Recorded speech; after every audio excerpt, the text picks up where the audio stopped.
ہمارے ساتھ اس وقت ہمارے سینئر اینکر پرسن احتشام الحق صاحب موجود ہیں، ان سے تجزیہ لیتے ہیں، اور ان کے ساتھ ساتھ مسعود خالد صاحب نے بھی ہمیں جوائن کی ہے۔ احتشام صاحب سب سے پہلے آپ کی جانب آ رہے ہیں، اب یہ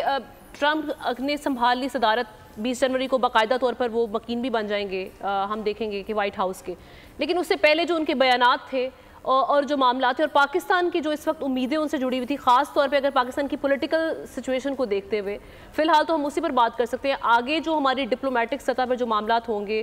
پاکستان کے، وہ چاہے سیکیورٹی کے معاملات ہوں، اس پر تو ہم کریں گے تجزیہ، لیکن میں آغاز یہاں سے کروں گی، جو ہم سیاسی طور پر ان سے امیدیں لگائے بیٹھے ہیں،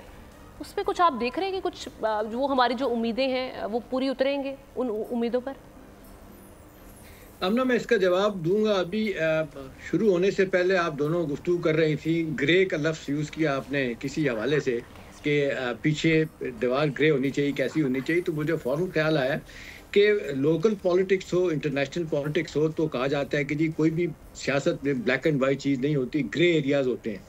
آپ کو ان کو ایڈریس کرنا پڑتا ہے۔ دیکھیں، اب یہ دوسری ٹرم جو پریزیڈنٹ ٹرمپ کیا 20 جنوری کو آنے کے بعد، تو ساری دنیا ان کو دیکھ رہی ہے۔ شاید مجھے نہیں یاد کہ کسی صدر کے آنے کے بعد دنیا اس طرح ہلی ہو کہ اب کیا ہوگا۔ دیکھیں نا، وہ اب بات ہوتی ہے کہ جی امریکہ کو چھینک آتی ہے تو دنیا کو نزلہ لگ جاتا ہے، تو اس کی بنیادی وجہ یہ ہے کہ 91 کے بعد آپ دیکھ لیں سوویت یونین ٹوٹ گیا، پھر یہ سول سپر پاور بن گئے۔ آج بھی آپ دیکھ لیں کئی حوالوں سے امیر ترین ملک ہے امریکہ، اس کے بعد جس کو کہتے ہیں عسکری لحاظ سے ساری دنیا میں طاقتور ہے، 900 ممالک میں ان کے فوجی بحری سیاست میں آج کل جھوٹ بھی ہوتا ہے۔ ابھی آپ نے سٹیٹمنٹ جو ان کے اسٹیٹ ڈپارٹمنٹ کے کسی آدمی کا ابھی بتایا آپ نے کہ ہم کبھی بھی پاکستان ہمارا اتحادی، ہاں جان کربی کبھی بھی اتحادی نہیں، تو میں آپ کو یہ بتاؤں،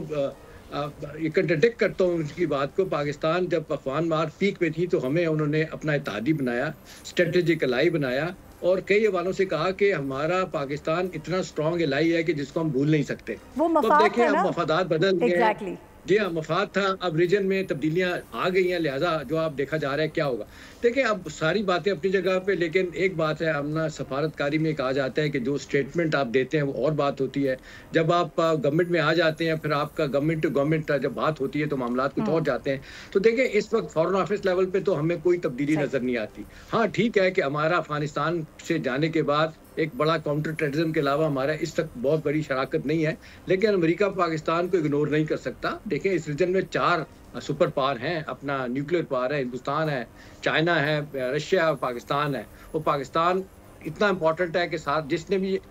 سینٹرل ایشیا جانا ہے تو پاکستان کی طرف دیکھے گا۔ پاکستان کو اگنور کر کے آپ کچھ نہیں کر سکتے۔ ٹھیک ہے ہمارے اپنے مسائل ہیں، ہماری اکانومی ویک ہے، لہٰذا احتشام صاحب قطع کلامی کی معذرت۔